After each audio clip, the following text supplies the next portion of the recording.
Oui, oui, je comprends. Les camarades, déjà, merci de m'avoir invité à cette initiative. C'est pas souvent qu'on vient parler d'impression de billets, donc ça fait quelque chose quand même. C'est un peu.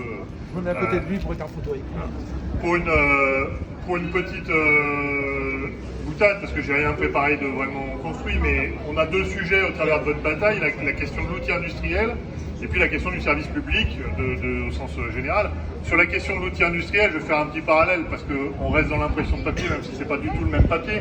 Mais je me rappelle que pendant la crise Covid, en France, on avait plein de farine, mais il nous manquait des sacs en papier pour mettre la farine dedans.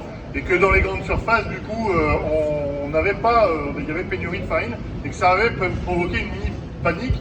Je m'imagine si demain nous n'avions plus d'outils industriels pour imprimer nos billets, et que par extraordinaire, quel que soit l'extraordinaire, un virus, un porte-conteneur qui se coince dans un canal à l'autre bout du monde, par extraordinaire, nous n'avions plus de billets pour réapprovisionner le pays. J'imagine la panique que ça pourrait provoquer, bien plus intense que les paquets de farine.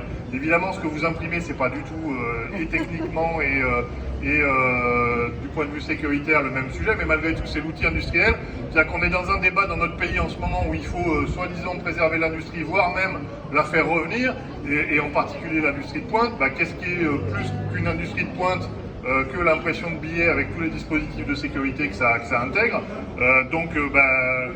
Faire revenir de l'industrie, c'est bien, la CGT milite pour, on est engagé là-dedans. Déjà, faut-il ne pas laisser s'effondrer l'outil industriel qui est à notre disposition. Donc non seulement nous demandons le maintien des emplois pour les conditions de travail, pour les capacités de production, mais aussi l'investissement pour la modernisation de l'outil, parce que si on veut que notre industrie et votre industrie soit pérenne dans le temps, il faut moderniser les outils de travail. Le deuxième sujet, c'est le service public. Évidemment, alors là, c'est pas que sur la question d'impression des billets. J'avais participé il y a quelques temps sur la Banque de France à un débat dans lequel on parlait des fermetures ou des regroupements de permanence, les problèmes que ça pouvait poser pour les gens en surendettement ou les choses comme ça.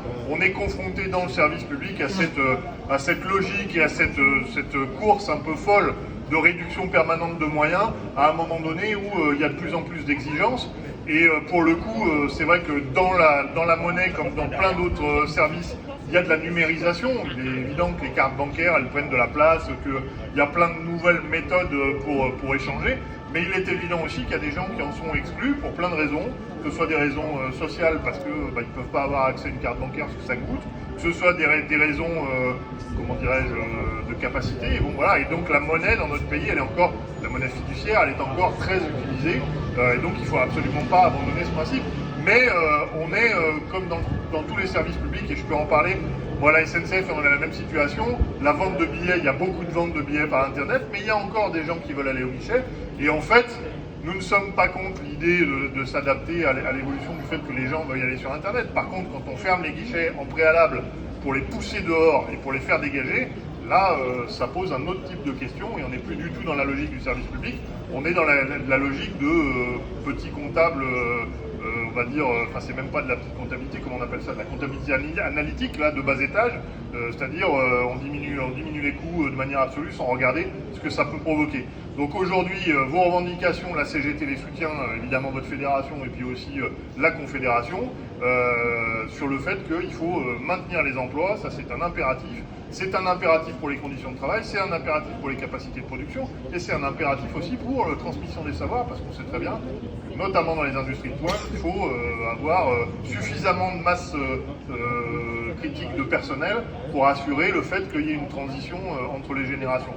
Et puis évidemment, la CGT vous soutient aussi, parce que dans notre pays, les services publics, il faut arrêter de réduire leurs moyens en permanence.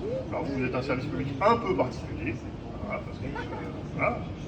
Mais n'empêche que c'est aussi, en tout cas dans notre conception à nous, un service public de plein exercice. Et voilà, donc j'ai pas beaucoup de plus à en dire, mais nous exigeons l'investissement pour la modernisation de l'outil, et la modernisation de l'outil, ça va effectivement générer des gains de productivité, mais ces gains de productivité, il faut qu'ils soient utilisés comme à la bonne époque, partagés avec les salariés, donc partagés sous forme de rémunération, partagés sous forme de réduction du temps de travail, et c'est peut-être l'occasion de parler, alors je ne sais pas si c'est déjà le cas, mais je pense pas, de 32 heures ou de semaines de 4 jours, comme c'est à la mode en ce moment. Voilà, donc ces gains de productivité, ils doivent servir à ça.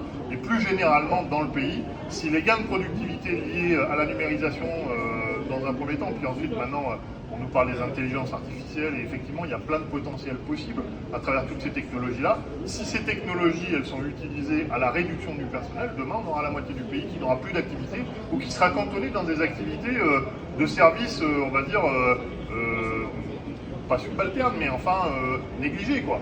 Et sur lequel il n'y aura plus du tout d'investissement, sur lequel il n'y aura plus de valeur sociale, sur lequel on laissera les gens dans des situations de temps partiel contraint, ce qu'on peut connaître dans un certain nombre de services en parallèle. Donc l'industrie qui est dans notre pays, les capacités de production, il faut les maintenir, il faut les développer et il faut utiliser les gains de productivité pour améliorer la situation des salariés. Voilà le message global que la Confédération voulait apporter aujourd'hui en soutien à votre bataille.